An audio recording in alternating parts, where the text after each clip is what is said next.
To find someone with such a long career of public service, marked by complex and sensitive issues, to find someone who just about everyone not only respects but genuinely likes, that is rare. And it speaks to who Merrick Garland is, not just as a lawyer, but as a man. People respect the way he treats others, his genuine courtesy and respect for his colleagues and those who come before his court. They admire his civic-mindedness, mentoring his clerks throughout their careers, urging them to use their legal training to serve their communities, setting his own example by tutoring a young student at a Northeast D.C. elementary school each year for the past 18 years. They're moved by his deep devotion to his family.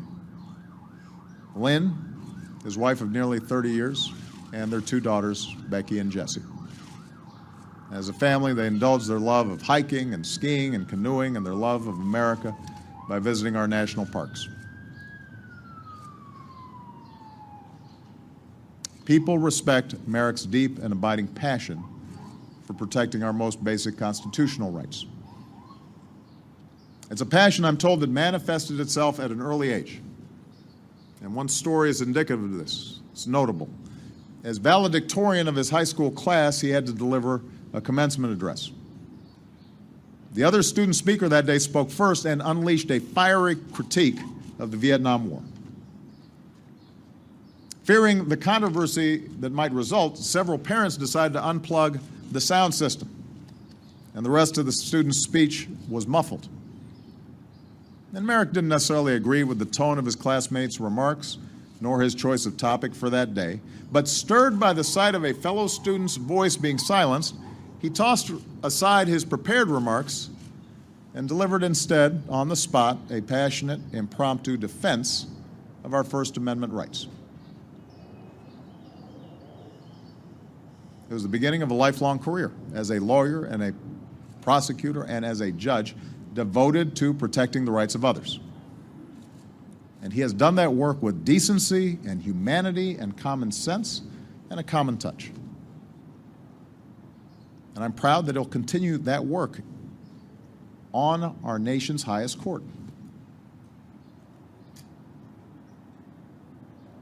I said I would take this process seriously, and I did. I chose a serious man and an exemplary judge, Merrick Garland.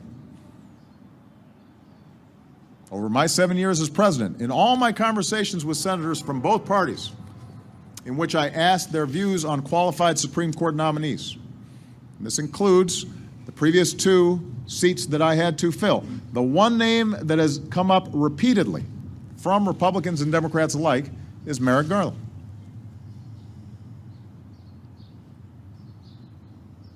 Now, I recognize that we have entered the political season, or perhaps these days it never ends.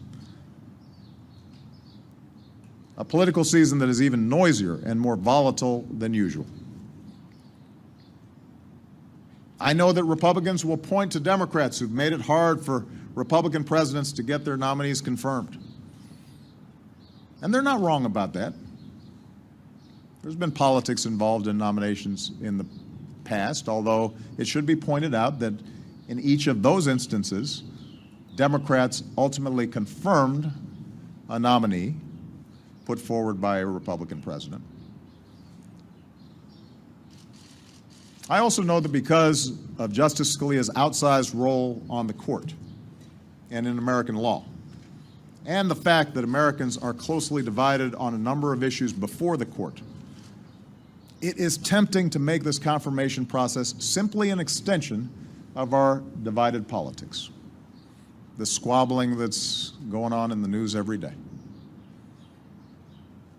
But to go down that path would be wrong. It would be a betrayal of our best traditions and a betrayal of the vision of our founding documents. At a time when our politics are so polarized, at a time when norms and customs of political rhetoric and courtesy and comedy are so often treated like they're disposable, this is precisely the time when we should play it straight and treat the process of appointing a Supreme Court justice with the seriousness and care it deserves. Because our Supreme Court really is unique. It's supposed to be above politics. It has to be, and it should stay that way. To suggest that someone as qualified and respected as Merrick Garland doesn't even deserve a hearing, let alone an up or down vote, to join an institution as important as our Supreme Court, when 2/3 of Americans believe otherwise, that would be unprecedented. To suggest that someone who has served his country with honor and dignity, with a distinguished track record of delivering justice for the American people, might be treated, as one Republican leader stated, as a political piñata, that can't be right. Tomorrow, Judge Garland will travel to the Hill to begin meeting with senators one-on-one. I simply ask Republicans in the Senate to give him a fair hearing, and then an up or down vote. If you don't, then it will not only be an abdication of the Senate's constitutional duty, it will indicate a process for nominating and confirming judges that is beyond repair. It will mean everything is subject to the most partisan of politics, everything. It will provoke an endless cycle of more tit for tat and make it increasingly possible for any president, Democrat or Republican, to carry out their constitutional function. The reputation of the Supreme Court will inevitably suffer. Faith in our justice system will inevitably suffer. And our democracy will ultimately suffer as well.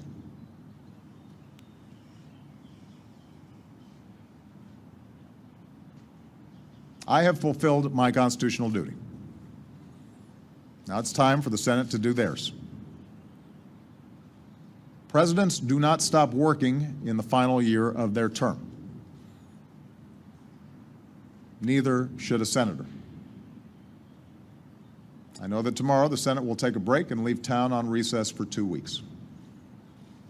My earnest hope is that senators take that time to reflect on the importance of this process to our democracy. Not what's expedient, not what's happening at the moment. What does this mean for our institutions, for our common life?